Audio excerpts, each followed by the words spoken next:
ridho Allah, dan secara waktu bisa jadi izin Allah itu lebih dulu daripada ridho Allah. Ketika orang lain menzalimi kita, ya, bersamaan dengan permasalahan-permasalahan yang ada dimanapun ya, ketika saya mendengar tuh Pak Gubernur Jawa Barat bercerita di antara alasan mengapa beliau membuat gerakan mengirim anak-anak yang bermasalah dalam sebuah pendidikan yang lebih tertib ya, yaitu beliau menceritakan ada seorang kakek yang membesarkan cucunya dengan penuh kasih sayang. Kemudian sang cucu itu memiliki sebuah keinginan, saya lupa keinginannya apa, tapi terkait dengan muamalah. Jadi dia ingin minta diberikan sesuatu begitu, atau dia ingin pergi kemana begitu. Kemudian dilarang oleh kakeknya dengan penuh kasih sayang tentunya. Apa yang terjadi, anak ini kemudian marah dan berusaha membunuh sang kakek ya.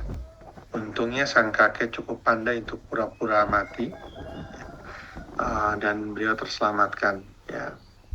Nah, ini bentuk kezaliman ya. Masih banyak lagi kezaliman lain yang kita lihat di media-media atau mungkin kita pernah mengalami. Maka kita sadar bahwa apapun yang terjadi di bumi ini bisa atas izin Allah. Dalam ayat kursi pun disampaikan bahkan tidak ada seorang yang bisa memberikan manfaat atau dampak kecuali izin Allah. Maka kita sadar bahwa terjadinya penzaliman ini karena izin Allah. Ketika ada orang menzalimi kita, baik yang ringan maupun yang berat, baik dia sadar maupun tidak, kita tahu bahwa karena ini adalah karena izin Allah. Lalu bagaimana kita tetap harus berprasangka baik kepada Allah? Karena bisa saja setan membisiki kita, kalau Allah sayang sama kita, mengapa kita dibiarkan dizalimi orang lain, difitnah orang lain, diomongin orang lain, ya, dihambat, ya, kadang kita tidak salah orang berprasangka, ya, pada orang yang menganggap kita ini lebih kecilkah atau tidak berharga sampai setiap saat kita dimaki dan sebagainya.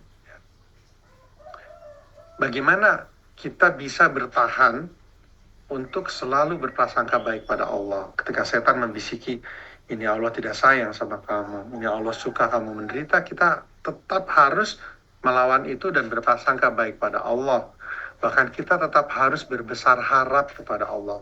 Ini susah tentunya ketika ada orang menzalimi kita. Maka kalimat yang harus kita pahami adalah izin Allah itu tidak sama dengan ridho Allah. Allah mengizinkan hal itu terjadi pada kita, belum tentu karena Allah ridho hal itu terjadi pada kita. Bisa jadi orang ini yang menzalimi kita, dia mendapat murka Allah, bukan ridho Allah. Yang melakukan penzaliman, dia harus hati-hati ketika dia mendapatkan izin menzalimi kita, bukan berarti Allah ridho dengan penzalimannya. Bisa jadi Allah tidak ridho bahkan murka. Ketika kita dizalimi orang lain dan kita selalu berprasangka baik pada Allah, mengucapkan alhamdulillahi ala kulli hal, karena memang kenikmatan yang Allah berikan jauh lebih banyak daripada masalah-masalah yang kita hadapi, dan kita tetap berbesar harap kepada Allah, tetap memohon pada Allah, iyyaka na'budu wa iyyaka nasta'in, hanya padamulah aku menyembah, mengabdi, dan hanya padamu aku mohon pertolongan, maka insya Allah kezaliman orang lain pada kita itu justru mendatangkan ridho Allah, karena Allah melihat kita kembali kepadanya. Sedangkan apabila kemudian kita berburuk sangka pada Allah, ya udahlah, saya mau udah capek-capek, udah berdoa, masih aja dijahatin orang lain, berhenti berdoa, atau melakukan balasan yang justru buruk. Ada orang ngomongin kita di sosmed misalnya, kemudian kita membalas dengan memaki, memfitnah orang itu di sosmed misalnya, atau menceritakan keburukan orang kepada orang lain, maka sudah kita dizolimi, bisa jadi kita tidak mendapat ridha Allah, bahkan murka Allah. Maka perlu diingat bahwa izin Allah itu tidak sama dengan ridha Allah. Juga ketika kita menzolimi orang lain, kita pun harus hati-hati. Ya, harus tetap takut kepada Allah. Ketika kita sudah bisa marah sama orang lain, kita menyakiti hatinya, kita mengambil haknya, dan itu kita tahu bahwa tidak akan itu semua terjadi tanpa izin Allah.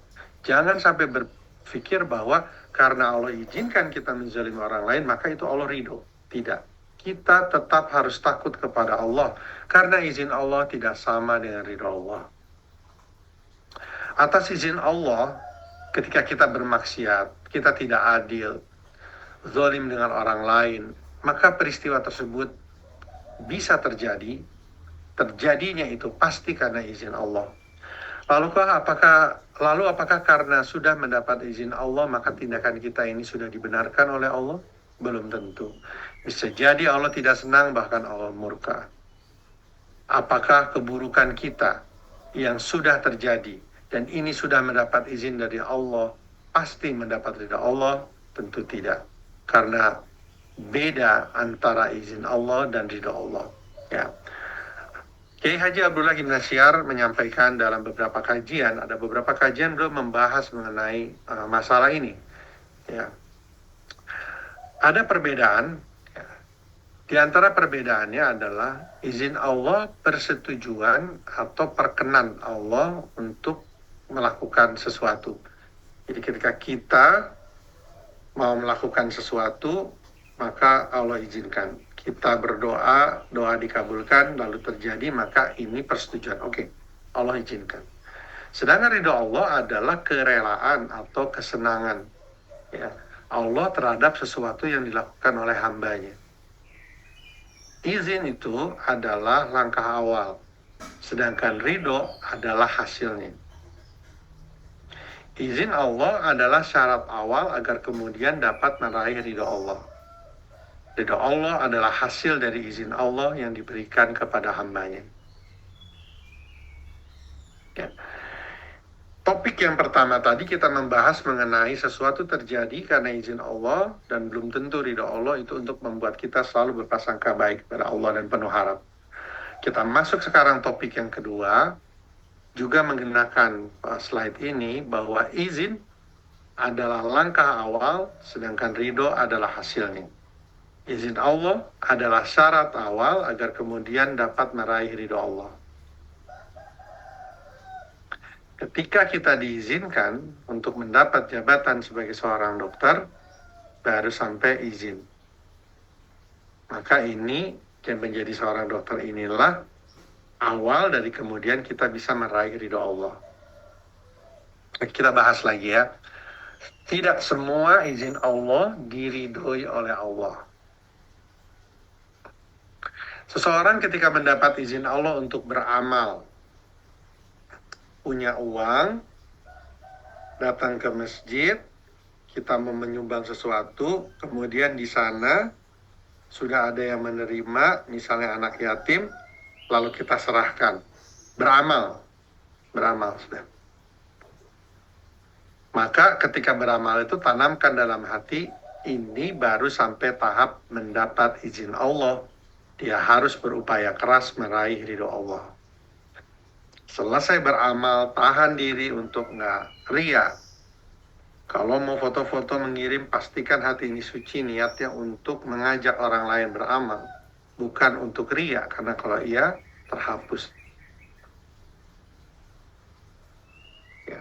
Jadi ketika kita beramal, kita melakukan sholat misalnya, jalan jauh-jauh nyari masjid, lagi keluar negeri nyari masjid, sampai di masjid, niat kita untuk sampai di masjid bisa jadi ridho Allah. Kita harus tambahkan keridoan itu dengan sholat yang benar, wudhu yang benar, karena jangan sampai ridhonya hanya sampai sebatas datang ke masjid, selanjutnya di masjid kita mendapat pahala yang minimal akibat kita tidak terbiasa sholat dengan khusyuk, wudhu dengan baik, ya.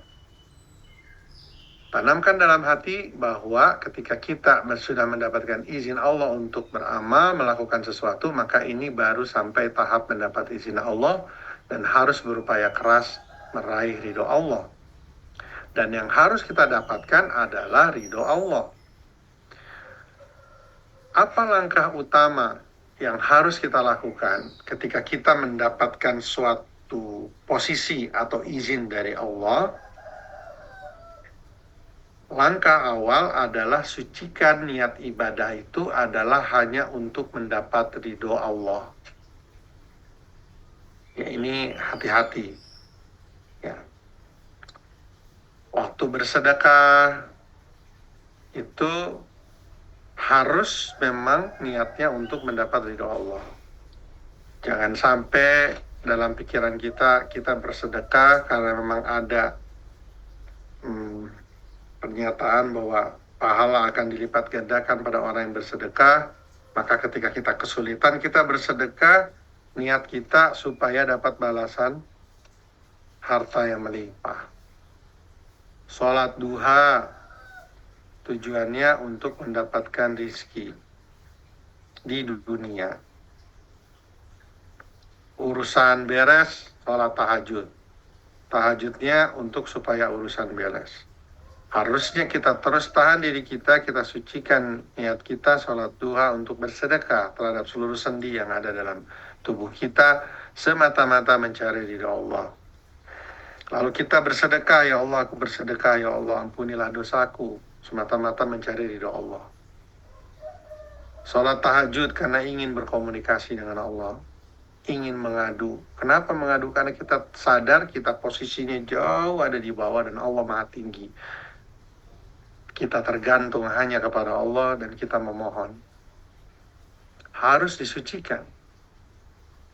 Di dalam surat Hud, Quran surat ke-11 ayat 15 sampai 16. Siapa yang menghendaki kehidupan dunia dan perhiasannya,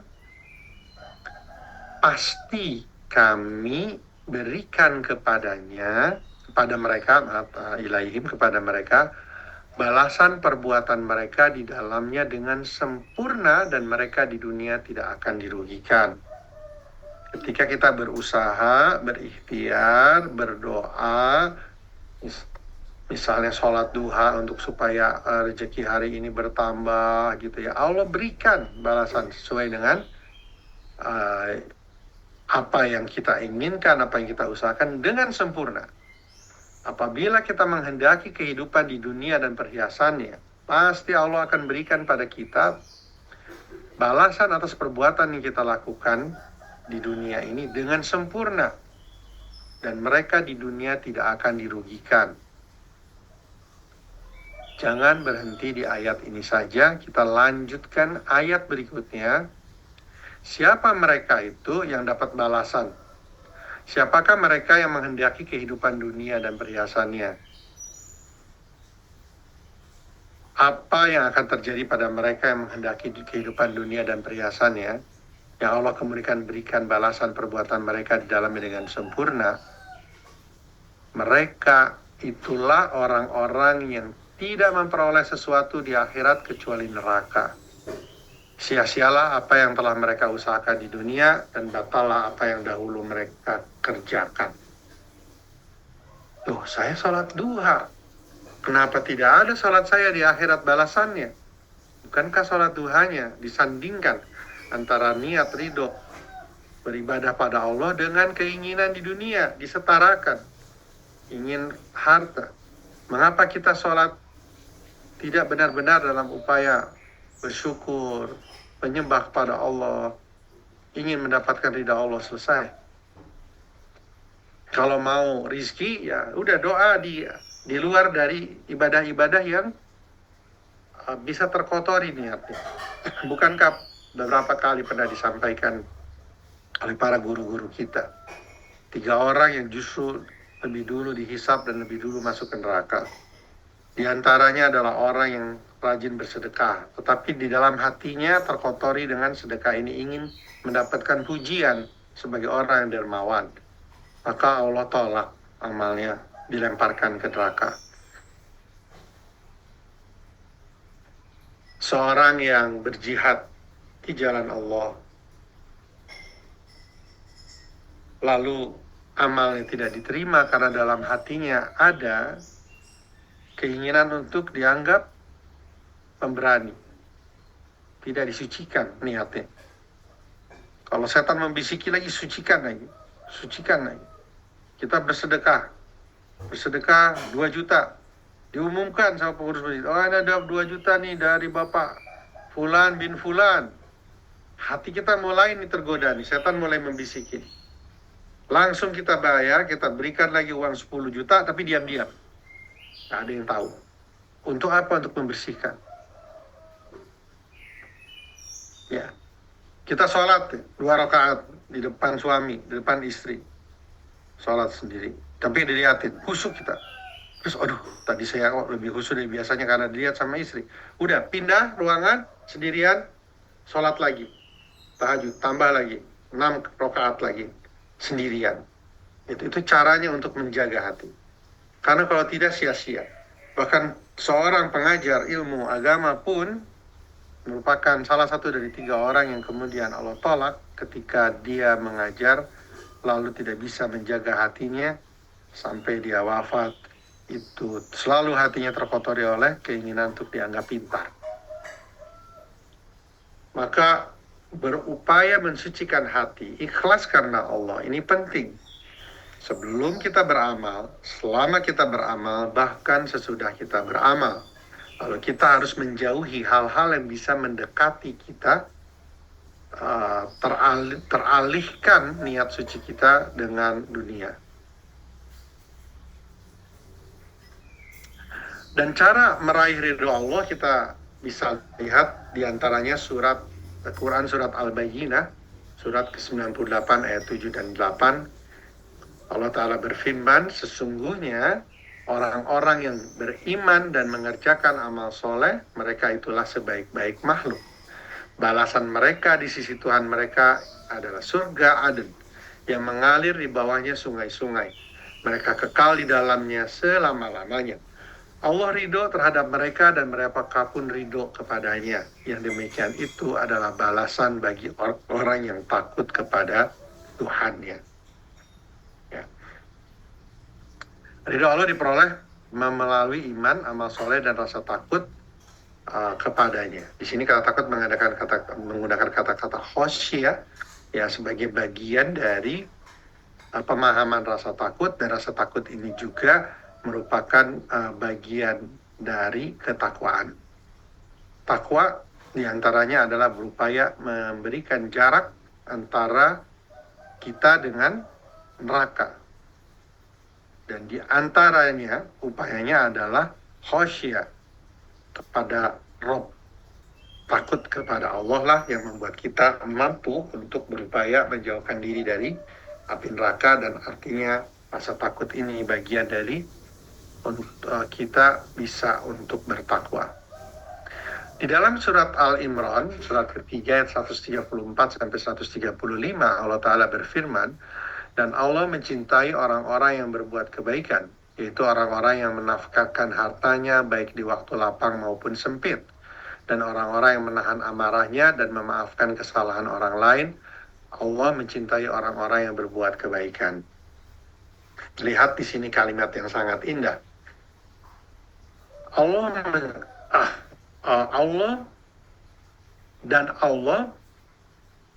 mencintai orang-orang yang muhsinin, yang berbuat kebaikan. Lalu Allah jabarkan di surat ayat ke-135-nya, siapa orang-orang yang berbuat kebaikan? Orang-orang yang menafkahkan hartanya, baik dalam waktu dia lapang harta maupun sempit. Ini yang pertama. Yang kedua, orang-orang yang menahan amarahnya.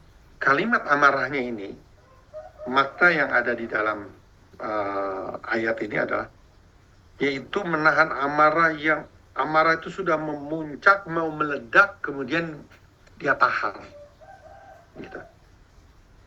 Kalau marah-marah sedikit nahan, tapi kemudian saat ada orang berbuat yang sedemikian kita marah, maka ini tidak terhitung dalam ini. Dalam bab ini ya, nggak terhitung dalam bab ini. Jadi tidak ada alasan begini, Saya kan sudah baik.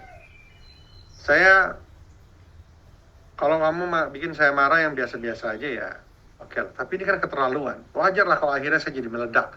Maka itu tidak termasuk yang dimaksud oleh Allah di sini. Karena orang yang dikatakan muhsin adalah justru ketika meledak. Mau meledak itu dia tahan amarahnya. Dan memaafkan kesalahan orang lain. Boleh nggak memaafkan? Itu hak Anda. Tetapi memaafkan orang menggolongkan kita menjadi orang muhsin dan itu dicintai oleh Allah.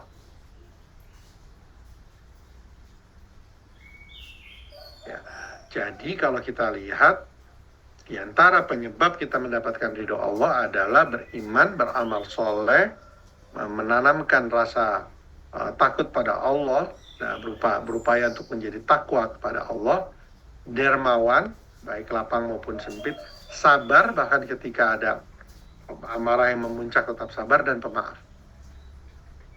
Saya tidak bisa sabar sama orang ini, sudah keterlaluan. Nanti kalau saya maafkan juga percuma, dia malah jadi merasa lebih, saya rugi. Dia tidak akan memperlakukan saya baik kalau saya biarkan dia, saya tidak sabar. Allah katakan bersabarlah karena Allah. Jadi kalau kita nahan diri, berusaha untuk sabar itu, kita tanamkan, saya sabar ini karena Allah. Mau orang itu kemudian meremehkan saya, orang itu kemudian nggak ngerti, kita nggak ngerasa ngebalas, itu urusan dia. Kalau kita mau marah, kita sabar, sabarnya karena Allah. Baik. Nah, yang berikutnya, kita masuk ke bagian, karena ini yang dibahas dalam 2 surat ini adalah ikhtiar kita, perilaku kita. Kalau yang pertama tadi, hati kita, sekarang kita masuk ke amal-amal kita, yaitu kita beriman itu kan meyakini dalam hati, kemudian mewujudkan dalam amal, beramal soleh, yang mewujudkan rasa takut dengan menghindari larangannya dan memperbanyak mematuhi perintahnya, dermawan, sabar, dan pemaaf. Tentu tidak mudah bagi kita ketika kita ada dalam suatu kondisi untuk melakukan hal ini, baik kondisi senang maupun kondisi susah. Ketika Allah memberikan kondisi kita dalam keadaan susah atau dalam keadaan senang, maka terkadang kita merasa ini beban cukup berat. Ada orang yang dalam kesulitan, dalam keadaan susah, dia banyak beramal, banyak berdoa, banyak melakukan sholat, tapi dia tidak tahan dengan cobaan dalam bentuk dilapangkan hartanya, dia justru berkurang sholatnya, dia justru menghamburkan uangnya. Jadi yang harus kita pahami, apapun posisi kita sekarang, hari ini, itu semua atas izin Allah. Kita lihat surat Al-Baqarah ayat 286. La yukallifullahu nafsan illa wus'aha. Allah tidak membebani seorang melainkan sesuatu dengan kesanggupannya. Beban di sini tidak selalu beban kesulitan. Bisa jadi beban itu amanah mendapatkan harta, amanah mendapatkan jabatan, amanah mendapatkan ilmu. Jadi tidak ada suatu perintah didatangkan oleh Allah yang tidak bisa dilaksanakan. Tidak ada perintah-perintah, larangan-larangan yang Allah berikan sesuai dengan posisi kita saat ini yang tidak bisa kita lakukan. Mulai dari sholat, zakat, puasa, haji, dan berbagai macam amalan lainnya. Namun apa yang dilakukan manusia ketika mendapatkan dari Allah amanah, rizki, tanggung jawab, laha ma kasabat wa 'alaiha maktasabat. Laha untuk mereka apa yang kasabat, dan untuk mereka juga apa yang aktasabat. Jadi apa bedanya? Untuk mereka apa yang kasabat, dan untuk mereka apa yang aktasabat. Kasabat dalam bahasa Arab, usaha yang dikerjakan dengan mudah dan lancar, maknanya sebuah kebaikan, usaha yang baik, Sedangkan aktasabat, usaha yang dikerjakan dengan menempuh kesulitan atau usaha yang membawa dosa. Jangan lupa ya, orang kalau kita sedang bermaksiat atau berbuat dosa itu kadang usahanya jauh lebih, effortnya lebih tinggi, lebih banyak dibandingkan ketika kita beramal soleh. Ya. Jadi adalah pilihan manusia ketika kita mendapatkan sesuatu yang Allah izinkan pada hari ini, untuk kemudian memanfaatkan izin itu mau ke jalan yang usahanya membawa kebaikan atau usaha yang membawa dosa. Inilah pembagian akhirnya golongan manusia di bumi. Ada kelompok orang-orang yang bertakwa, Quran surat Al-Baqarah ayat 3-5. Ada kelompok orang-orang yang kafir, ayat 6 dan 7, dan ada kelompok orang-orang munafik yang selalu bertakwa, menjaga jarak antara dia dengan neraka, takut kepada Allah, mematuhi perintahnya, menjauhi larangannya. Inilah orang-orang yang mendapatkan rahmat dan surga. Sedangkan orang kafir, orang munafik, orang fasik, inilah yang nantinya akan mendapatkan azab dan neraka. Usaha orang berbuat kebaikan bisa jadi sama dengan usaha orang berbuat keburukan. Namun orang yang bertakwa, yang akhirnya mendapatkan kemudahan, rahmat di dunia dan di akhirat, inilah yang disebut dengan makasabat. Apa yang dilakukan dengan baik, sejak di dunia hidup tenang, penuh keikhlasan, sabar, di alam kubur dapat nikmat, di akhirat mendapat kebahagiaan. Sedangkan orang-orang yang melakukan keburukan, usaha yang membawa dosa ini justru di dunia hidup jadi sulit, penuh penyesalan, gelisah, tekanan batin. Di alam kubur disiksa, di akhirat juga mendapatkan siksa. Jadi tidak ada alasan orang untuk merasa tidak sanggup dengan posisi yang ada sekarang. Saya dengan posisi sebagai atasan begini, gimana ya? Saya kan harus kesana kesini sampai akhirnya melalaikan sholat. Saya kan posisinya sekarang penting, sedangkan atasan saya melarang saya berhijab.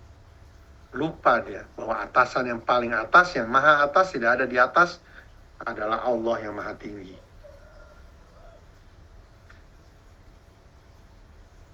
Diingatkan lagi bahwa Allah berikan bagi kita aturan, amanah yang sesuai dengan kesanggupan kita.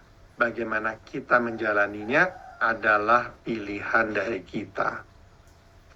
Saat ini kita sudah mendapat izin Allah untuk menjadi dokter, maka tanamkan dalam hati bahwa kita baru sampai tahap mendapat izin Allah jadi dokter.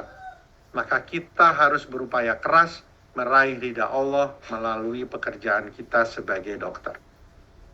Saat ini saya sudah mendapatkan izin Allah untuk jadi dokter dan melayani pasien. Tanamkan dalam hati bahwa saya baru sampai tahap mendapatkan izin Allah sebagai dokter, dan hari ini saya mau visit pasien. Maka ketika saya visit pasien, saya harus tanamkan dalam hati, saya harus berupaya keras meraih ridho Allah. Saya sudah sukses sekarang, menjadi panutan orang-orang. Apa yang saya sampaikan mendapatkan respon yang baik dari orang-orang menuju kebaikan. Itu baru sampai dapat izin Allah. Bagaimana kita menjaga kebaikan ini agar tetap ikhlas, semata-mata mencari ridho Allah, ini adalah hal yang harus diperjuangkan. Saat ini kita sudah mendapatkan izin Allah untuk menjadi seorang ayah, maka tanamkan dalam hati bahwa kita baru sampai dapat izin jadi ayah. Kita masih harus berupaya keras agar meraih ridho Allah sebagai ayah. Saat ini saya mendapat izin dari Allah untuk menjadi seorang ayah. Baru sampai tahap mendapat izin Allah sebagai ayah. Maka masih banyak upaya yang harus saya lakukan dengan peran saya sebagai ayah untuk meraih ridho Allah. Jangan berhenti berbangga ketika sudah mendapatkan izin Allah. Masih banyak kerjaan kita di depan, yaitu berupaya keras meraih ridho Allah. Saat ini sudah mendapat izin Allah untuk menjadi suami, maka tanamkan dalam hati bahwa kita baru sampai tahap mendapatkan izin Allah sebagai suami. Masih banyak pekerjaan yang harus kita lakukan, berupaya keras agar sebagai suami kita meraih ridho Allah. Kita mendapatkan izin Allah untuk mendapat kekayaan, maka tanamkan dalam hati, ini baru sampai tahap mendapatkan izin Allah. Masih harus berupaya keras agar kekayaan yang di Allah titipkan pada kita ini mendatangkan ridho Allah.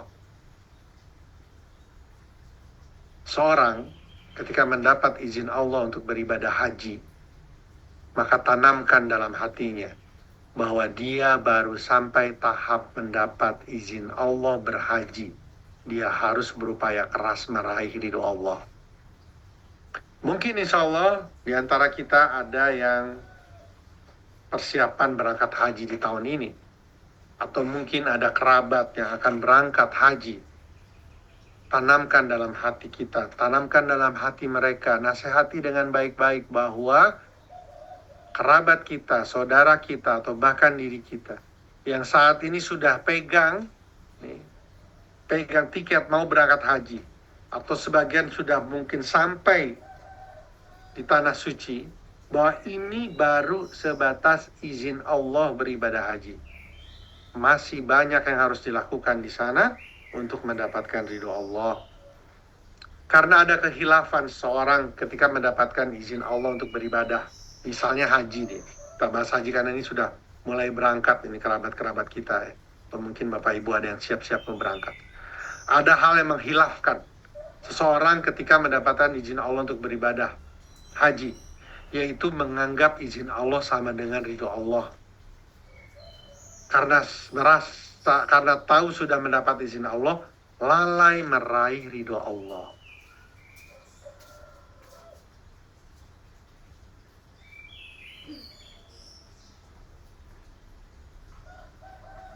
Kita ambil contoh misalnya hal-hal yang sesudah sampai di Mekah ya. Ada beberapa amal pokok, amal tunjangan, sholatnya, ada sholat sunnah, sholat wajib ya. Lalu ada amalan bonus, mungkin ada teman-teman di sini yang berangkat sebagai seorang dokter ke sana. Ada hal-hal yang harus kita perjuangkan. Kita ambil misalnya masalah sholat. Seperti yang pernah disampaikan oleh Rhoma Irama, nih, artis ya. Ketika bertanya kepada seorang artis lain tentang sholat, artis itu mengatakan, ya saya kalau sholat memang masih bolong-bolong katanya. Tapi saya ganti sholat itu dengan amalan yang lain, sedekah dan sebagainya. Lalu Rhoma Irama mengatakan, oh nggak bisa begitu. Karena yang dinilai pertama kali adalah sholat ya.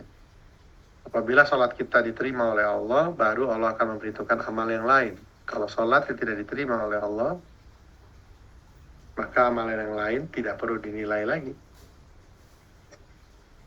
Dan ini sesuai dengan hadis sahih riwayat Abu Daud dan Ibnu Majah, bahwa amal ibadah yang pertama kali dihisab adalah sholat.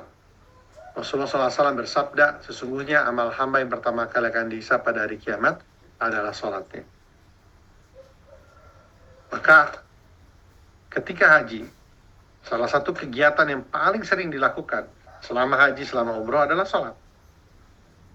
Maka apakah semua orang yang sholat pasti diterima sholatnya dan mendapat pahala? Ya, mau diingat bahwa orang bisa mendapatkan pahala maksimal, tapi banyak yang mendapat pahala setengahnya. Akan ada yang 1/10-nya, tergantung dari kehusuannya. Maka kita sudah dapat izin berangkat haji, kita sudah dapat izin untuk masuk ke dalam Masjidil Haram misalnya. Kemudian sholat di sana, itu sampai batas izin. Bagaimana ridho yang didapatkan ketika kita berjalan sampai ke masjid, kita dan insya Allah dapat pahala tuh. Begitu mulai sholat, seberapa banyak ridho Allah yang mendatangkan pahala, seberapa banyak pahala yang didapat dari ridho Allah ini adalah penting bagi kita untuk perjuangkan. Disampaikan juga kepada kerabat yang akan berangkat haji, ya, dan juga kita mungkin yang berangkat haji, bahwa di saat berhaji tentu kita banyak berdoa. ya, mohon diampuni dosa, mohon diridhoi haji kita, mohon keberkahan. Maka ingatkan mereka sebuah hadis Muslim sahih. Rasulullah menyebutkan tentang seorang laki-laki yang memohon kepada Allah, seorang yang menengadahkan kedua tangannya ke langit sambil berkata, ya Rob, wahai Rob, tapi makanannya haram, minumannya haram, pakaiannya haram, dan ia diberi makan dengan yang haram, maka bagaimana mungkin doanya akan diterima? Maka bergegaslah kita berupaya, walaupun bisa tahap demi tahap menjauhkan atau menghapus hal-hal yang haram yang ada dalam diri kita kalau kita ingin berdoa. Seorang laki-laki ini, seorang musafir dalam sebuah riwayat, seorang musafir berpotensi besar doanya diijabah, kemudian memohon pada Allah dengan menengadahkan kedua tangannya ke langit, bagian dari adab untuk bisa mendapatkan ridho Allah, terkabulnya doa, lalu memanggil Allah dengan kalimat yang maha agung, ya Rob, wahai Tuhanku yang memiliki aku, yang memelihara aku, yang menjaga aku. Wahai Rob, ya Tuhanku. Harusnya ini semua sudah cukup untuk memperbesar kemungkinan doanya diterima. Lalu Rasulullah mengingatkan, tapi makanannya haram, minumannya haram, pakaiannya haram, dan ia diberi makan dengan yang haram, maka bagaimana mungkin doanya akan diterima? Jangan sampai kita celaka memohon pada Allah, berdoa di sana, berdoa di padang Arafah, tapi kita lupa membersihkan diri dari sesuatu yang haram.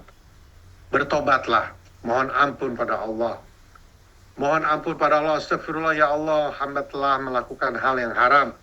Wa atubu ilaih, hamba bertobat, hamba tidak akan mengulanginya lagi. Segera, yang haram yang bisa dihentikan, hentikan, segera. Itu bentuk dari taubat.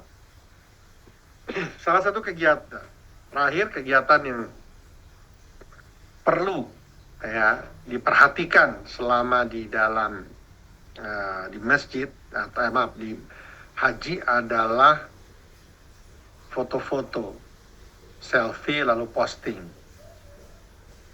Bapak Ibu, mohon untuk saling mengingatkan.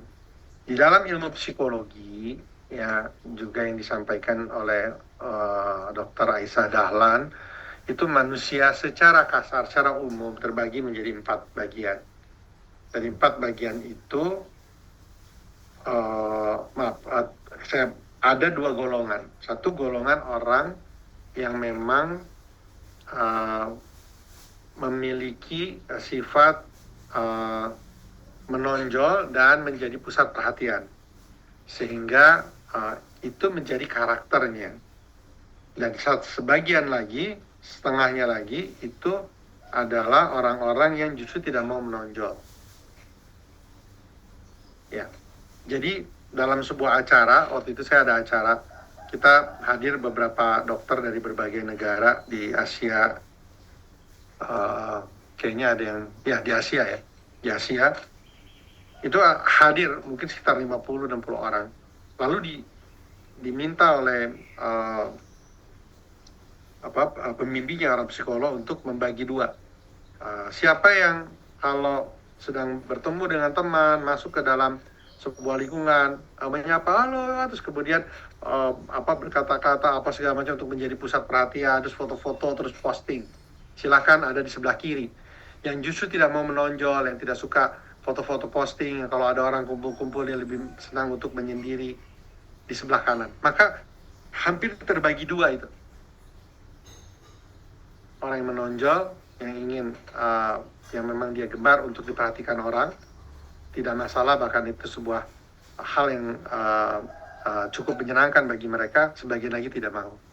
Nah, orang-orang yang di kelompok atas ini terbagi rata, 50-50. Ini dibagi 2 lagi. Ada yang memang people pleaser, kalau misalnya dia ingin dilihat sama orang, dia foto ingin dilihat sama orang lain, lalu dilarang, dia memilih untuk mengikuti yang melarang karena tidak ingin dominan.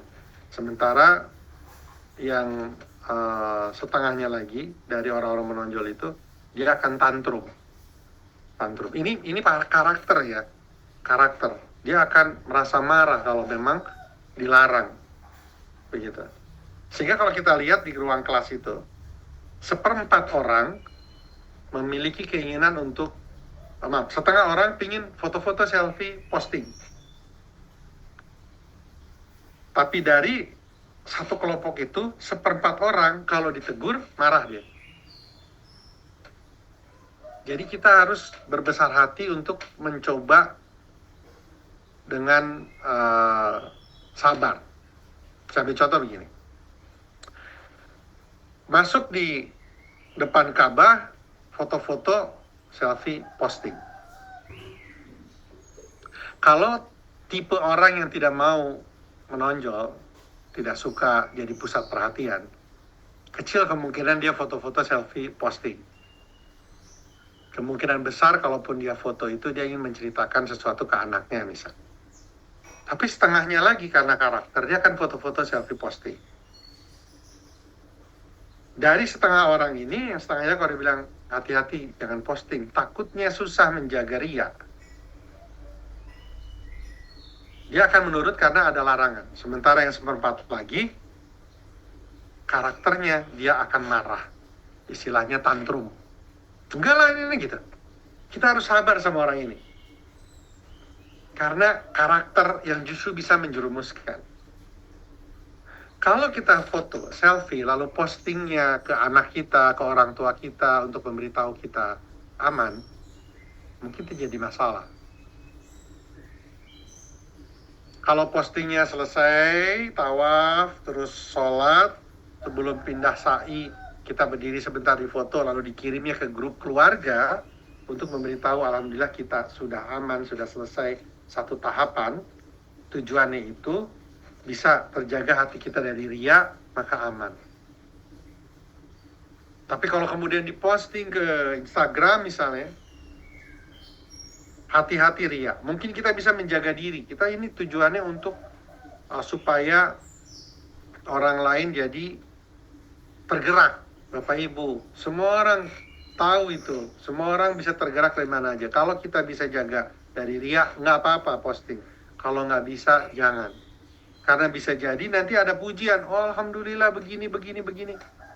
Lalu kita ria, hapuslah pahala kita. Atau mendatangkan ain. Orang secara tidak sadar menatap dengan pandangan ain lalu kita menjadi sakit. Atau haji kita kemudian nanti tidak barokah. Tapi kalau kita lagi tawaf, terus foto-foto sambil jalan, itu kan membuang waktu. Haram nggak? Enggak, tapi itu membuang waktu. Bagaimana adabnya? Kita ini mau dunianya, ngasih tahu ke orang-orang, atau kita mau menggunakan menit demi menit dengan mengingat Allah. Nanti kalau kita sudah mati, dan kita dipanggil pada mahsyar, kemudian dihisab, dihitung amal-amalan kita, baru kita menyesal ketika ini ada menit-menit kita habiskan untuk selfie. Kalau tahu ini pentingnya pahala itu, bahkan di surga pun menentukan kenikmatan yang kita dapatkan, kita tidak akan mau buang waktu. Kan banyak sekarang sambil keliling, itu harus hati-hati. Hati-hatinya kenapa? Membuang waktu, diingatkan. Bagi yang mengingatkan, kalau diingatkan, 1/4 orang yang karakternya kalau dikasih tahu tantrum, itu tolong sabar. Orang seperti itu tidak bisa diberitahu dengan kalimat jangan, nanti ria. Dia akan bilang, saya tidak ria. Jangan, nanti bahaya. Nanti kalau jadi nggak ikhlas, orang lain gimana? Enggak, saya mau beramal dengan posting ini agar orang semua termotivasi. Karena yang kita berikan itu alasan, data, argumen.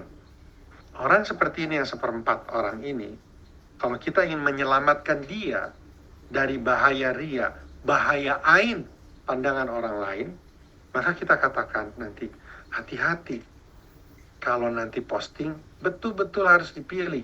Jangan sampai ada orang yang iri, lalu ain nanti ini. Atau kita bilang, jangan foto-foto, lihat deh. Itu orang-orang ngelihatnya nggak nyaman. Si ini, ustadz kita ngelihatnya nggak nyaman. Jadi, karena dia fokus kepada apa yang pikirkan orang lain terhadap dirinya, maka nasihati dengan beritahu bahwa orang lain ada yang tidak nyaman dengannya. Itu pun kadang kalau sudah setan membisiki, itu pun akan dilawan. Enggak kok, ini buktinya orang lain nggak apa-apa. Siapa bilang? Orang senang-senang aja. Gitu. Ini saya sampaikan karena saya pernah mengalami juga umroh. Itu ustadznya sampai berulang-ulang kali bilang, jangan foto-foto, jangan posting, hati-hati ria, hati-hati ain. Itu terus berulang dan dia bilang, enggak, ini kan kasihan nih follower gue nunggu kabar gue hari ini apa gitu. Ya. Dan itu bisa terjadi karena orang berangkat haji itu penuh kemuliaan, banyak pahala yang bisa mereka dapatkan. Tentunya setan tidak ikhlas, dia akan selalu menggoda. Maka apabila ingin foto-foto, memberitahu kepada kerabat sudah bagus, alhamdulillah itu memberi keberkahan. Ya, foto-foto misalnya kalau memang ingin memotivasi, foto nggak ada wajah kita untuk menghindari air, cuman kita bilang, kita katakan kalimat-kalimat yang indah, itu silahkan. Ya, tidak ada yang salah dengan foto-foto, apalagi kita lagi beribadah haji. Ya, posting, tergantung bagaimana kita menjaganya, apa niatnya dan apa tujuannya, dan harus dijaga. Yang susah itu jaga supaya tidak jadi riya dan menjaga ain. Ya, jadi bukan melarang, nggak boleh gitu, bukan. Ya, tetapi ada proporsi, ada yang harus didahulukan. Ya, foto lagi tawaf, saya rasa sangat membuang waktu, itu sayang, itu mengurangi ridho Allah. Maksudnya yang harusnya menit itu Allah ridho, tapi karena kita foto-foto belum tentu itu mendatangkan keridhoan, belum mengganggu orang lain. Ya, foto untuk kenang-kenangan boleh. Kalau sudah niat foto untuk kenang-kenangan, foto di depan Ka'bah, di foto itu kenang-kenangan, sering-sering dilihat supaya kita rindu terus sama suasana di sana. Ya, jangan foto-foto niat kita untuk kenang-kenangan, membuat kita lebih taat dan rindu pada suasana yang penuh ibadah, tapi habis di foto lupa, ya, posting ke orang habis itu lupa. Jadi mengenai masalah ini, 3 hal ini, ya, sholat, perbaiki sholatnya, khusyuknya, yang belum hafal gerakan sempurnakan gerakannya, ya, kemudian sempurnakan bacaannya, hafal artinya dan tahu pemahamannya untuk sholat. Doa, ya, pilih doa-doa terbaik, terutama di waktu Arafah, ya, dicatat yang baik, dan kemudian hilangkan yang haram agar doa kita diterima, sebagaimana tadi sabda Rasulullah SAW. Jangan sampai kita sudah berdoa karena kita makan dari makanan yang haram, berpakaian dari pakaian yang haram, ya, kita juga diberi oleh orang lain makanan yang haram, maka itu bisa jadi sebab tidak dikabulkan doa. Dan yang ketiga, hal yang simpel tapi ini sering terjadi, ya, apalagi di musim haji, sayang sekali.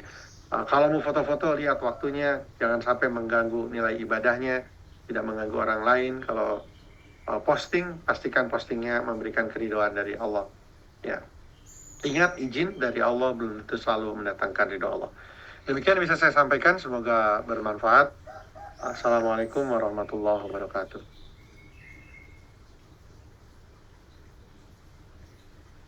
Izin saya unmute dulu. Kiranya berkenan Prof. Azali memberikan nasihat pada kami. Silakan, Prof. Assalamualaikum warahmatullahi wabarakatuh. Waalaikumsalam warahmatullahi wabarakatuh. Jadi tadi telah diterangkan dengan baik sekali oleh Dr. Kiki, ya. Jadi memang kita ini kadang-kadang antara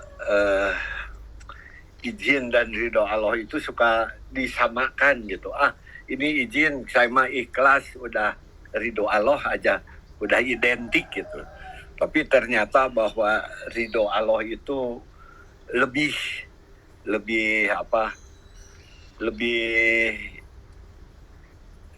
ada hal-hal yang harus dilaksanakan gitu, ya. Jadi tadi dikatakan bahwa untuk mendapat ridho Allah itu harus dengan iman, dengan amal soleh, dengan rasa takut kepada Allah, ya. Jadi kalau kita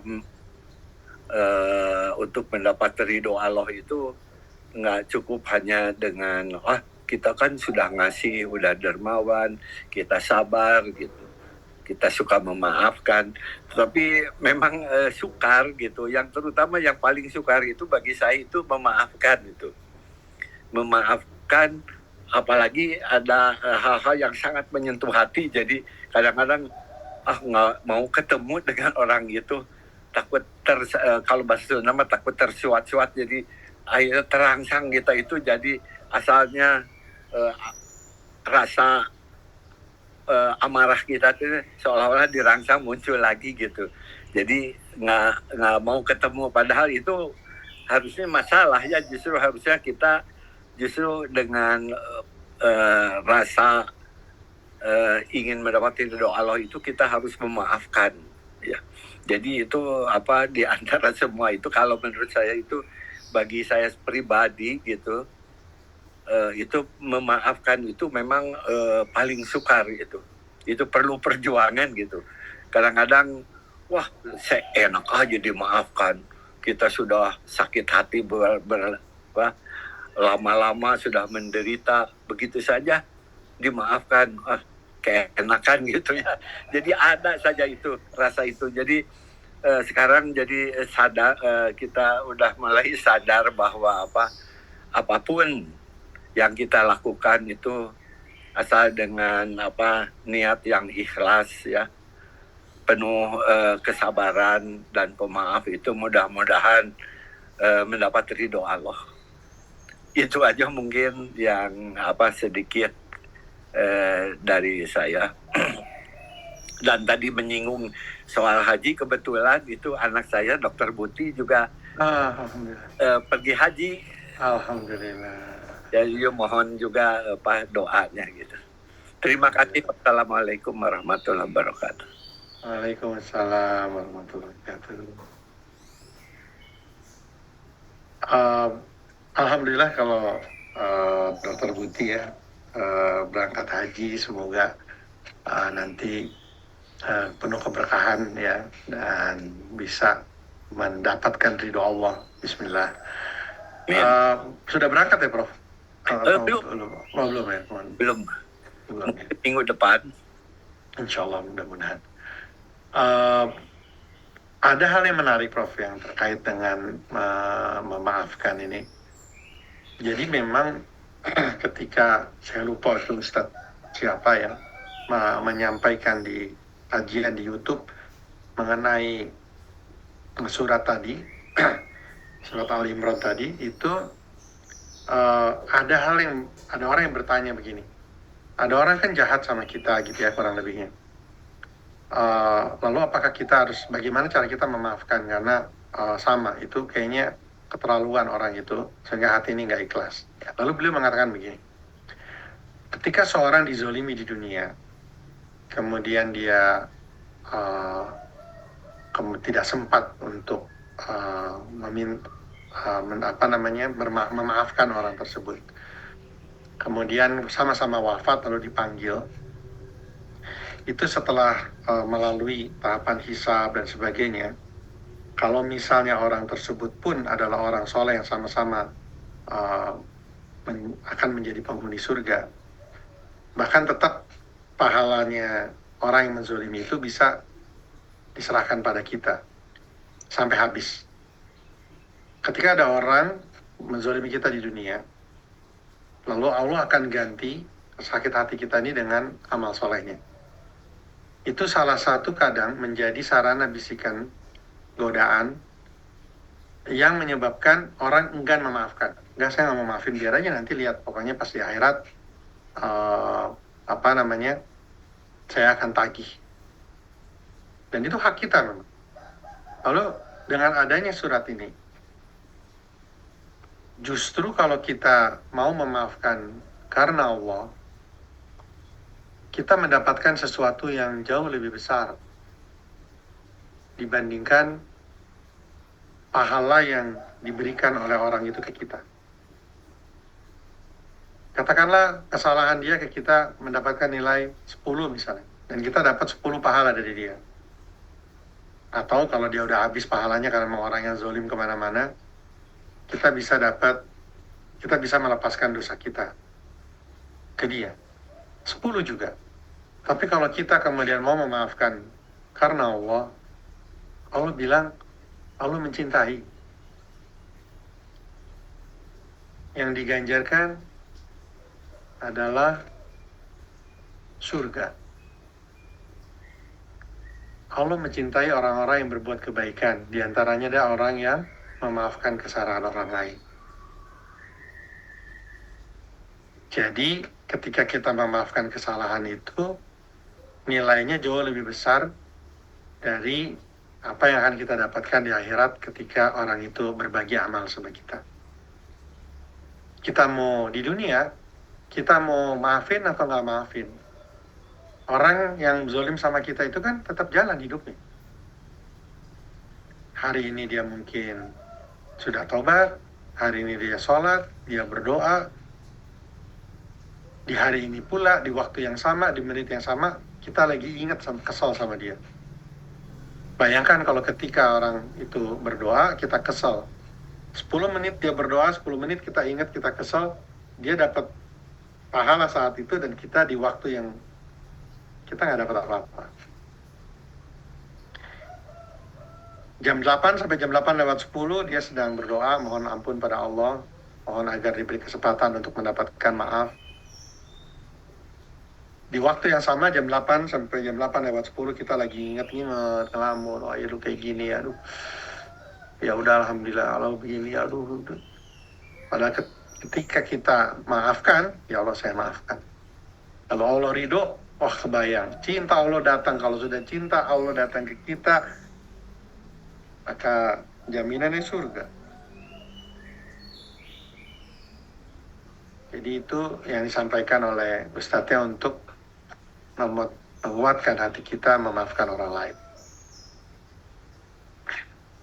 Karena kita mau marah hari ini juga, mungkin orangnya kan nggak tahu. Lebih baik kita maafkan. Itu dari Ustadz ya, Prof. Buat saya sendiri memang susah. Kalau kadang maafin sebentar, sore udah kesel lagi gitu, susah. Tapi insya Allah mudah-mudahan Allah ridhoi, ya mudah-mudahan Allah ridhoi untuk bisa selalu memaafkan orang lain. Dan memaafkan itu harus secepat mungkin atau ada tenggang waktu gitu. Ya Prof, di situ kalau sudah bicara masalah waktu, ada waktu yang tidak bisa direncanakan, Prof, yaitu kesempatan. Ya, bisa saja kita terlalaikan lupa atau ajal keburu menjemput. Nggak ada jaminan kita menunda 5 menit, ternyata umur kita sampai 5 menit. Akan beruntung ketika kita langsung memaafkan. Saya ingin menceritakan sedikit bagaimana menderitanya orang yang berbuat kezaliman. Semoga ini tidak menjadi bentuk aib ya, tapi begini, mungkin saya harus menceritakan agar lebih terasa real ya. Jadi dulu waktu masih baru lulus kalau nggak salah waktu itu, terjadilah perkelahian, Prof. Hal yang tidak bisa, saat itu dirasa tidak bisa dihindari. Perkelahian yang pada akhirnya menjadi tidak seimbang. Yang ternyata itu adalah sebuah kesalahpahaman. Ya. Tidak seimbang yang membuat posisi saya adalah orang yang memenangkan perkelahian itu dalam tanda kutip memang. Jadi kan kalau yang menang artinya bisa aja saya zolim. Apalagi itu ternyata sebuah kesalahpahaman. Nah, sebenarnya setelah kejadian itu, dari zaman sampai kejadian itu, begitu saya tahu itu kesalahpahaman, itu saya selalu teringat dengan orang tersebut. Tetapi saya nggak bisa ketemu sama orang ini. Dan orang itu kalau setiap kali melihat saya, dia menjauh. Ya. Jadi bukan bertengkar ya, memang berkelahi gitu. Berarti kan ada luka, bukan hanya hatinya kan, mungkin fisiknya juga begitu. Bertahun-tahun saya merasakan sampai ketika saya mau berangkat haji, itu dia menjadi apa yang saya pikirkan. Belum lagi ditambah masa-masa zaman sekolah dulu itu, kadang saya keras juga pada adik-adik junior dalam mendidik, bisa jadi ada kalimat-kalimat walaupun niatnya baik untuk mengajar, mereka pun merasakan diajar, tapi pasti ada kalimatnya. Itu membuat saya gelisah. Bagaimana cara minta maaf ya? Itu terus bertahun-tahun sampai ketika saya sudah punya anak saya udah besar. Mungkin nggak sampai 10 tahun yang lalu lah. Udah besar. Di situ mau masuk puasa. Terus saya menyampaikan kegelisahan saya ini di teman-teman ketika ada kajian. Bagaimana cara meminta maaf? Itu susah. Udah mah kita sholat, mungkin dapat pahalanya belum tentu sempurna. Sholat juga nggak baik-baik amat, bisa ngaji nggak jago-jago amat, sedekah nggak banyak-banyak amat. Gimana kalau nanti itu diambil oleh orang itu? Karena saya belum sempat minta maaf. Itu saya memohon banget, nggak ngerti gimana caranya. Saya sempat ketemu beliau tinggalnya sekitar rumah saya, tapi cuman selewat gitu. Nggak bisa, nggak ada waktu untuk gimana cara minta maaf. Nah, suatu saat saya lagi makan di sebuah rumah makan kecil, warung gitu, warung mie saya, istri saya, anak saya. Pas saya selesai makan, tiba-tiba beliau datang dengan keluarganya, makan di sebelah saya. Di situ saya ada sempat keraguan mau minta maaf. Tapi kemudian alhamdulillah Allah mudahkan, saya berdiri, saya panggil namanya. Dia melihat saya masih tampak kaget yang, waduh saya mau diapain nih gitu. Kelihatan kok, dia langsung nekan. Terus saya bilang, apa kabar? Aduh, mau puasa, saya mohon maaf ya, saya pasti banyak salah. Pas saya mau peluk, dia peluk saya. Lalu saya sama dia lihat, semoga dia paham apa yang saya maksudkan. Lalu saya bilang ke anak saya, kenalin ini sama-sama di SMA sama ayah. Terus saya juga menyapa orangnya. Lalu dia datang, kita berpelukan kedua kali. Itu rasanya lega, Prof. Saya doakan sama beliau agar beliau diberikan kemudahan. Bahagianya seseorang yang bisa bertemu dan meminta maaf itu. Kalau orang yang memaafkan ini tahu, harusnya dia bisa melihat betapa besar pahala yang akan dia dapat. Membebaskan seorang dari kesalahan. Dan bagi teman-teman yang pernah zolim mungkin sama orang lain, dan sadar, jangan pernah berkecil hati sama Allah. Berdoa, ya Allah, saya ini banyak zolim, ya Allah, saya ini kadang bercandain orang, kadang begini, begitu, saya ingin ketemu sama orang itu, ya Allah, mudahkanlah, nggak ada yang tahu, mungkin sekian puluh tahun kemudian, baru Allah pertemukan. Dan setelah maaf-maafan itu, saya nggak pernah ngelihat beliau lagi di sekitar rumah saya. Ya, tapi senang sekali ketika ada waktu, lalu ucapan nih saya bilang, aduh bulan puasa saya mohon maaf ya. Dia langsung relax gitu. Terus waktu saya peluk, dia peluk. Saya bilang, saya mohon maaf. Nah, insya Allah teman-teman yang pernah menzalimi orang lain tidak berkecil hati untuk selalu memohon pada Allah agar dimaafkan, memberi kesempatan untuk meminta maaf, dihapuskan dosa, ya tobat. Kemudian bagi yang belum memaafkan orang lain, upayakan untuk memaafkan karena kebahagiaannya orang tersebut sangat besar. Bisa jadi lebih dari kalau misalnya ada orang sedekah gitu. Orang sedekah ke saya gitu, dengan orang itu memaafkan, itu bisa jadi rasanya lebih nyaman ketika dimaafkan, lalu akhirnya doa demi doa, alhamdulillah dipanjatkan untuk dia dan keluarganya. Memaafkan, nanti Allah mencintai kita, insya Allah. Baik, mungkin ada lagi yang berkenan untuk menyampaikan? Silakan.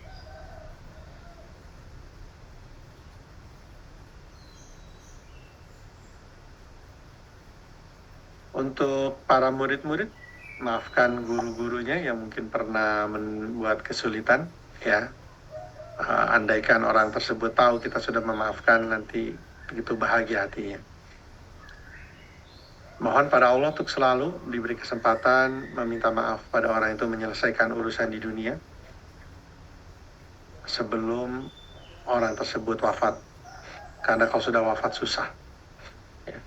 Kita puji-puji kebaikan-kebaikan beliau mendatangkan amal jariah, insya Allah menyebabkan beliau ridho dan memaafkan kita nantinya di akhirat. Bersegeralah untuk berusaha meminta maaf dan beramal soleh, memberikan kesungguhan dalam bertobat, menjauhi apa yang dulu pernah kita lakukan sebelum kita wafat. Silakan, ada lagi mungkin? Dr. Rusmandi atau siapa yang berkenan. Silakan. Assalamualaikum. Waalaikumsalam warahmatullahi wabarakatuh. Tentang posting ya, tapi yang susah kalau begini. Kita ikut di dalam satu foto-foto, kemudian kita sendiri tidak berusaha untuk memposting, tapi teman itu yang suka posting. Nah terus bagaimana itu? Apakah kita juga masuk di dalam ria, atau padahal bukan kita sendiri yang memposting itu, gimana? Baik. Ya. Jadi ria itu adalah penyakit hati yang kita sendiri yang bisa mengendalikan. Ketika ada orang kemudian posting dan di sana ada foto kita, maka kita selalu mohon ampun sama Allah, menjaga diri untuk tidak ria. Lalu kalau memang kita tipe orang yang senang mendapat pujian, maka jangan lihat hasil postingannya, jangan lihat komennya, ya, karena itu justru akan menjerumuskan diri dari ria, kadang jadi ujub, merasa lebih tinggi, atau bahkan bisa jadi sombong, merendahkan orang lain.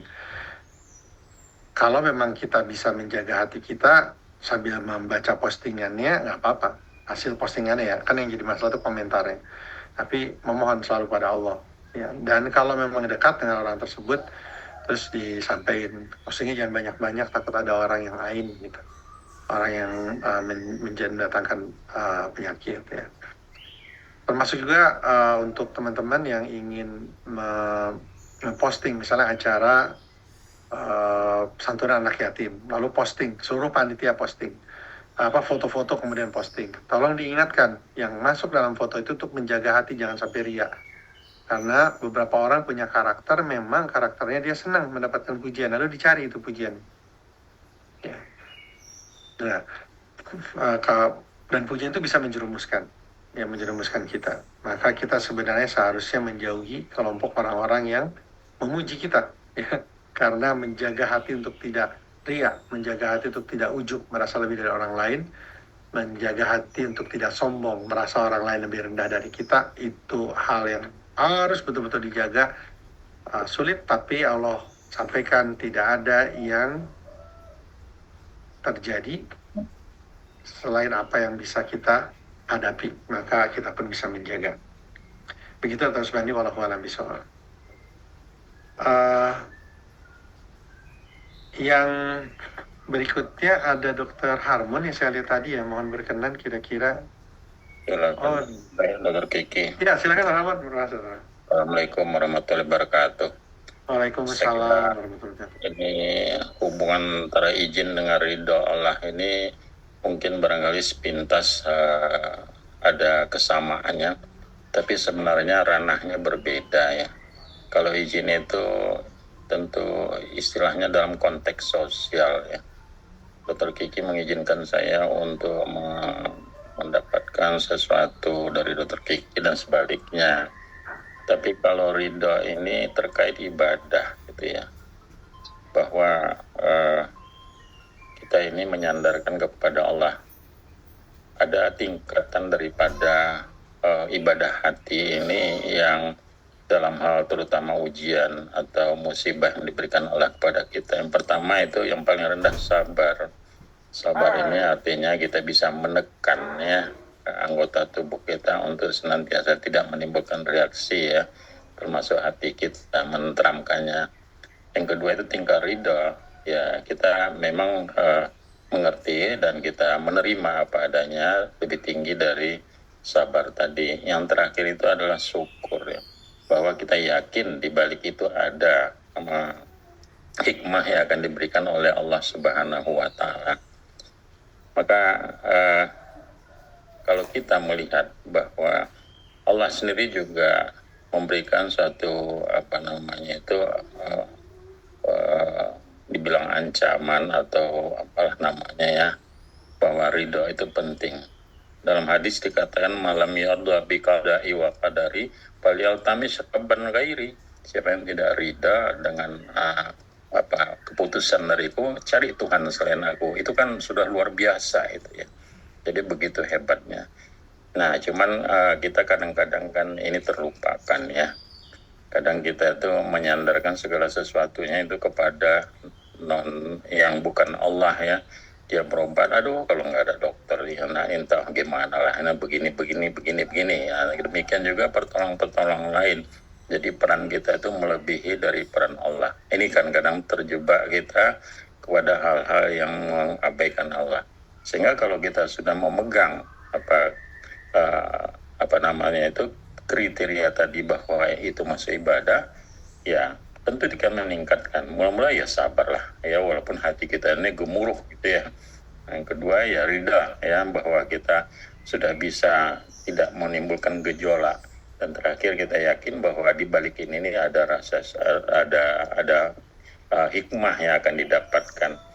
Jadi kata Allah, bukan kata Allah ya, kata seorang dai, Allah itu memberikan pencucian dosa itu dalam bentuk, kira-kira ilustrasinya, analoginya 4 sungai. Sungai yang pertama itu adalah tobat katanya. Ya, jadi kalau kita ini bertobat, maka dosa kita akan diampuni. Yang kedua itu amal saleh katanya. Amal saleh itu juga merupakan sungai pengampun dosa. Jadi tadi saya katakan 3 di dunia, 1 di akhirat. Yang ketiga ini adalah bentuk musibah atau cobaan atau ujian. Ini merupakan bagi kita ini ladang untuk mendapatkan pintu maaf gitu dari Allah Subhanahu wa Ta'ala ya. Kalau kita memang ridha gitu. Jadi 1, 2, dan 3 ini berlaku di dunia. Yang keempat itu di akhirat, ya akhirat dosa,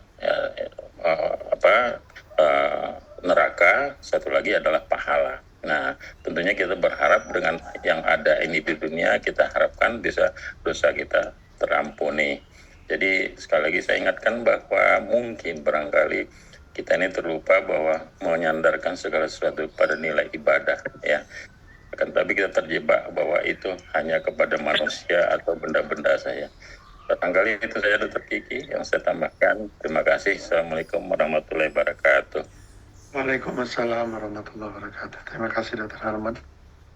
Jadi kita diingatkan juga di antara hal yang penting ya, terkait dengan izin dari ridho Allah itu adalah dijaga oleh kita ya, mindset kita bahwa kita baru sampai dapat izin, belum ridho Allah, sehingga kita tidak terjerumus dalam sebuah sikap yang tadi disampaikan bahwa seakan-akan peran kita dalam menyembuhkan pasien itu lebih besar daripada peran Allah. Ini bisa kita tekan dengan menyampaikan nasihat kepada pasiennya, banyak berdoa ya, Allah yang bisa menyembuhkan. Kadang kalau orang keluarga itu dekat dengan saya, kita bisa sampaikan, doain om ya supaya bisa bantu adik nggak sakit. Ya, jadi selalu melibatkan Allah. Dok, ini kapan pulang? Kalau dari yang protokol SOP-nya, biasanya sekitar 5 hari saya butuh antibiotik. Kadang karena demam tifoid setelah 3 hari baru panasnya turun. Tapi itu kan hitungan manusia, Ibu. Kalau Allah berkata lain, Allah menetapkan lain, bisa jadi lebih cepat. Namun kalau nanti lebih lambat, itu semua juga karena Allah yang sudah memperhitungkan dengan sebaik-baiknya. Kita libatkan selalu, itu akan membuat kita ingat bahwa peran kita dalam menyembuhkan pasien itu lebih sedikit. Sehingga kita bisa lebih berupaya keras untuk mencapaikan ridho Allah setelah Allah izinkan kita menjadi seorang dokter. Terima kasih Dr. Harman. Jazakallah khair. Ini ada pertanyaan penting ya. Dr. Hikmah, Waalaikumsalam warahmatullahi wabarakatuh. Apa tanda-tanda sesuatu yang sudah diizinkan Allah itu diridhoi oleh Allah? Nah ini saya juga mencoba mencari ya. Pertama, Allah yang maha tahu dan Allah yang maha berhak untuk menentukan kepada siapa dan dalam kondisi apa Allah ridho ya, sehingga mencari sesuatu yang pasti bahwa ini sudah diridhoi oleh Allah itu pun tidak banyak dibahas ya, karena kekhawatiran juga ketika kita memutuskan ini pasti diridhoi oleh Allah, seakan-akan itu mendahului hak Allah. Namun Allah berulang kali menyampaikan dalam surat-suratnya orang-orang yang Allah ridhoi, diantaranya orang-orang muhajirin yang masuk Islam di awal-awal. Allah juga mengatakan Allah ridho dengan orang-orang yang beramal soleh ya. Jadi Allah memberikan batasan. Namun apa? Misal seperti ini, Allah ridho tentunya orang yang mendirikan sholat dan membayar zakat. Hanya di situ ada batasan yang mendirikan sholat, yang memang sholat itu betul-betul didirikan, bukan hanya sholat untuk memberikan kewajiban. Kemudian belum tentu Allah ridho. Sebagaimana misalnya ada orang yang kemudian menunda sholatnya atau terhalang hajat dia ingin beramalnya, tidak diizinkan pun belum tentu Allah nggak ridho. Justru mungkin Allah ridho ketika sesuatu niat kita tidak diizinkan. Nah, saya masih mencoba mencari misalnya kriteria, oh ini berarti kalau kita sudah dapat bayar sedekah, misalnya kita sedekah misalnya, oh ini sedekahnya diridhoi apa enggak, itu saya masih belum menemukan, Dr. Hikmah. Yang ada ya itu karena ridho itu kan, ridho Allah itu sesuatu yang jadi hak Allah ya, seperti misalnya kita mohon ampun pada Allah, apa tanda-tanda kita sudah diampuni? Nah ini belum banyak yang berani mengatakan pasti begini gitu. Namun ada beberapa misalnya yang menyatakan ini, bahwa sebuah kebaikan yang diterima oleh Allah akan mendatangkan kebaikan lain. Sehingga kalau kita setelah kebaikan justru berbuat keburukan, kita harus hati-hati, jangan-jangan tidak diterima. Contoh misalnya, dalam sebuah ayat Al-Quran mengatakan bahwa sholat bisa menghindarkan orang dari perbuatan keji dan mungkar. Ketika orang sholat, kemudian tetap dia berbuat keji dan mungkar, bukan berarti ayat Al-Quran ini salah. Bisa jadi sholatnya kurang baik atau bahkan tidak baik, sehingga tidak bisa membuat dia berubah sikap. Sehingga bisa di situ dilihat bahwa ketika orang sholatnya tidak dengan baik, pahalanya mungkin tidak diterima dengan baik, tidak mendatangkan kebaikan juga bagi dirinya. Maka itu yang bisa saya sampaikan. Ridho Allah adalah hak Allah dan kita serahkan kepada Allah. Tugas kita adalah memantaskan diri tergolong dari orang-orang yang memang Allah ridho, orang Allah ridho pada kita, yaitu beriman, beramal soleh, menanamkan rasa takut pada Allah sehingga memperkuat takwa kita, kemudian dermawan, sabar, dan pemaaf. Kita pantaskan dan kita evaluasi, sudah sampai nggak sampai situ. Kalau sudah, maka semakin besar kita memperoleh keridhaan dari Allah. Nah, ada sebuah ayat surat At-Taubah ayat 100 yang disebutkan situ jelas-jelas Allah ridho pada mereka. Itu yang terkait dengan orang-orang yang lebih dulu masuk Islam. Kemudian jadi di situ memang disebutkan ridho. Orang-orang yang terdahulu lagi yang pertama-tama masuk Islam dari golongan muhajirin dan ansor dan orang-orang yang mengikuti mereka dengan baik. Nah ini ya, Kalau kita mengikuti orang-orang sih begitu, bagaimana cara ibadahnya para sahabat ya, Allah ridho pada mereka. Dan juga ada beberapa ayat, yaitu ayat surat Al-Mujadilah, menyebutkannya kalau mau tahu ridho Allah pas lagi di akhirat. Engkau tidak akan mendapati suatu kaum yang beriman pada Allah dan hari kemudian saling berkasih sayang dengan orang-orang yang menentang Allah. Nggak ada, terpisah maksudnya. Dia disebutkan di situ di akhirat.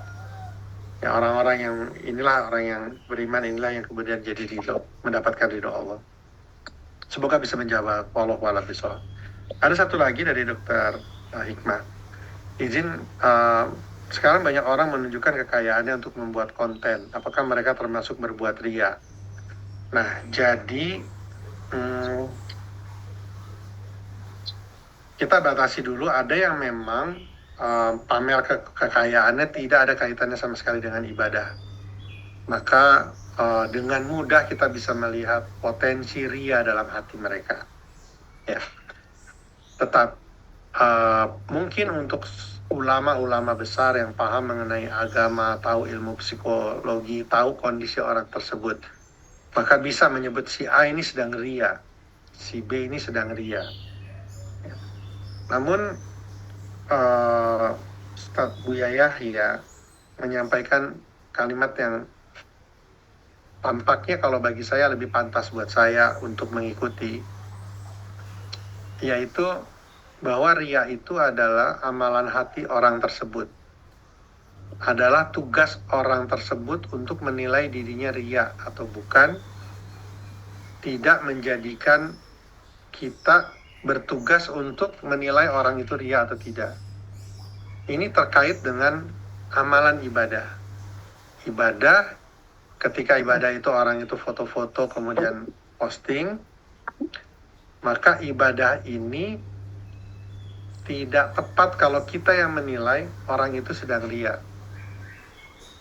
Karena tugas orang itulah untuk menilai apakah posting dia ini karena dia ria atau betul-betul bisa menjaga hatinya untuk mensiarkan agama. Diingatkan lagi bahkan 3 orang tadi ya, orang yang rajin bersedekah tetap masuk ke neraka lebih dulu kalau di hatinya ada keinginan untuk ria. Dipuji dermawan. Ada orang yang mengajarkan ilmu agama juga jadi termasuk salah satu yang kelompok orang yang dimasukkan ke neraka ketika dalam hatinya ada ria, ingin dinilai pandai.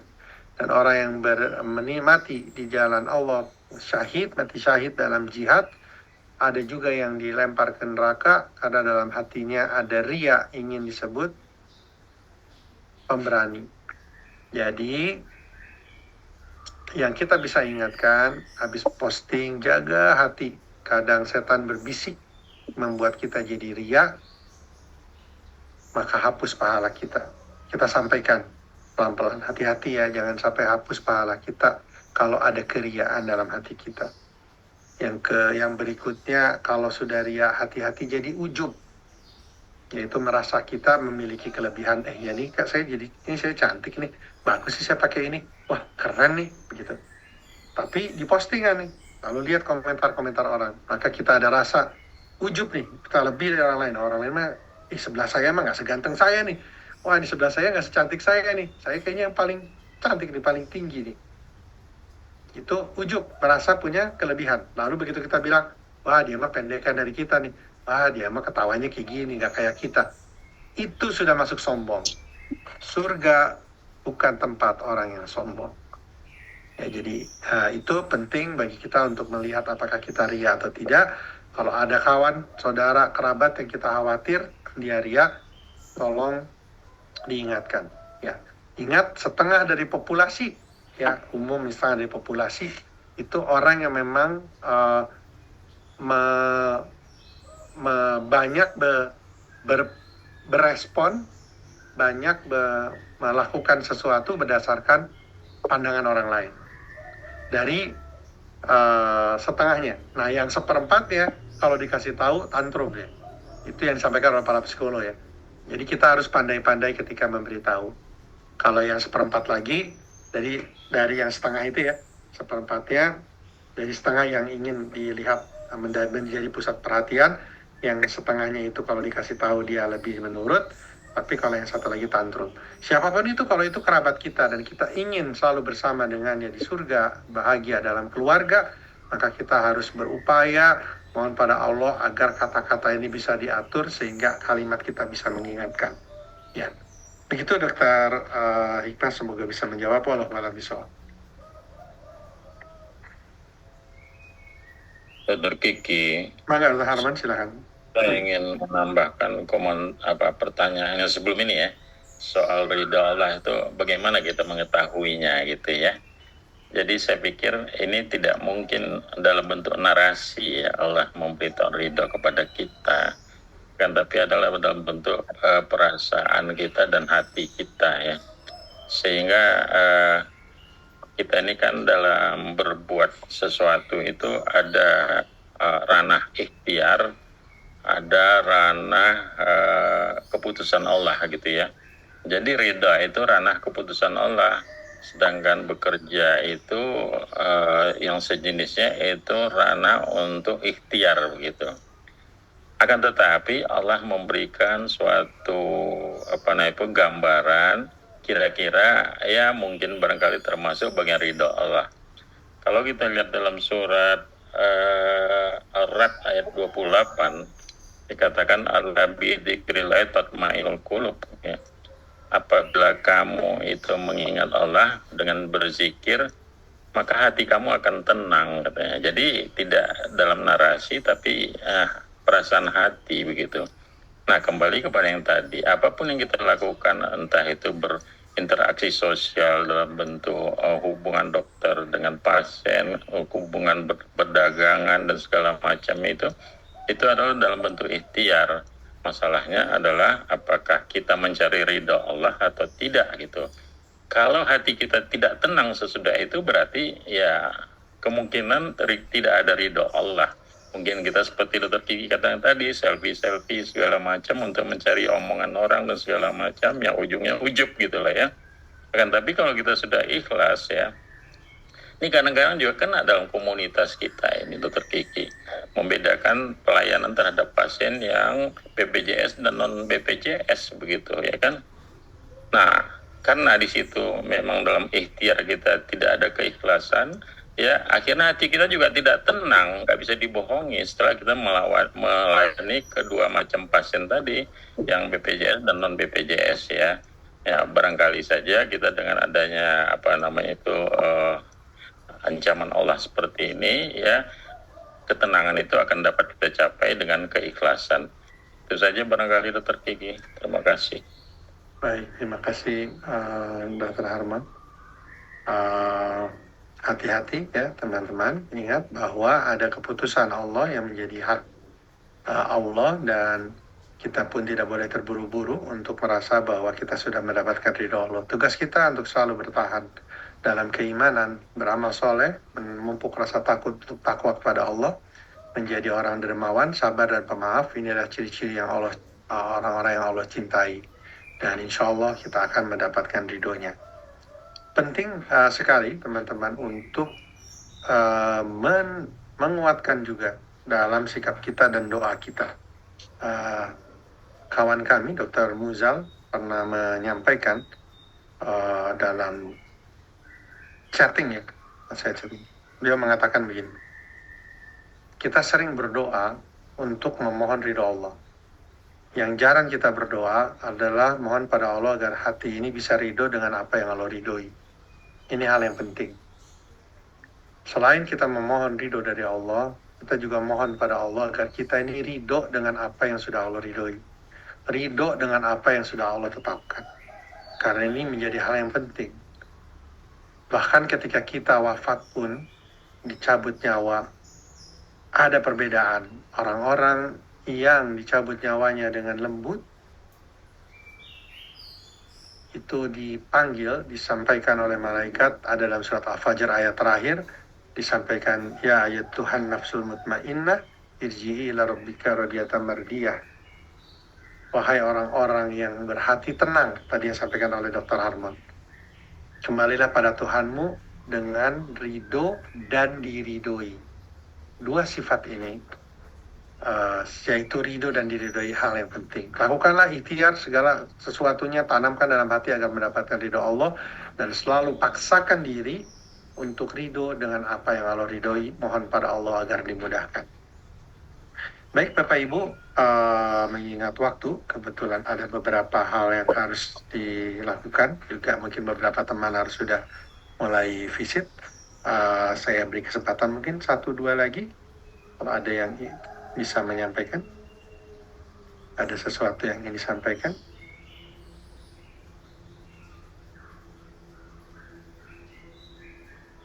Baik, semoga Allah membalas kebaikan Bapak Ibu untuk bersama berdiskusi pada hari ini. Semoga Allah membalas kita dengan keridhoannya, dan apa yang kita lakukan hari ini menjadi sebab kita berkumpul di surga bersama keluarga. Bagi teman-teman yang akan berangkat haji, semoga Allah mudahkan untuk teman-teman semua mendapatkan ridho Allah setelah mendapatkan izin berangkat haji. Amin. Subhanakallahumma wa bihamdika asyhadu an la ilaha illa anta astaghfiruka wa atubu ilaik. Assalamualaikum warahmatullahi wabarakatuh. Terima kasih Prof. Azali, Dr. Harmon, Terus Bandi, Bang Henry, makasih ya. Terima kasih Dr. Kiki, makasih Iya. Prof. Azali, Sama-sama. terima kasih Dr. Harmon. Misalnya ada Ade Hafni, aduh iya lupa minta doa tuh dia Ade. Ya, Terima kasih Dr. Kiki. terima kasih terus Bandi. Kang Andika, aduh nuhun sami-sami Kang. Nuhun Dokter Kiki. Sami-sami Teh Tamara. Tamara, terima Sehat-sehat kasih. selalu Prof. Azali, sehat selalu. Amin. Terima kasih, sama-sama, sehat selalu. Amin. Atur nuhun Dokter Kiki, amit. Sami-sami Dr. Endang, terima kasih. Waalaikumsalam. Nah, saya izin live, dan kalau saya live ini semua akan tertutup. Assalamualaikum warahmatullahi wabarakatuh. Baik. Waalaikumsalam warahmatullahi wabarakatuh.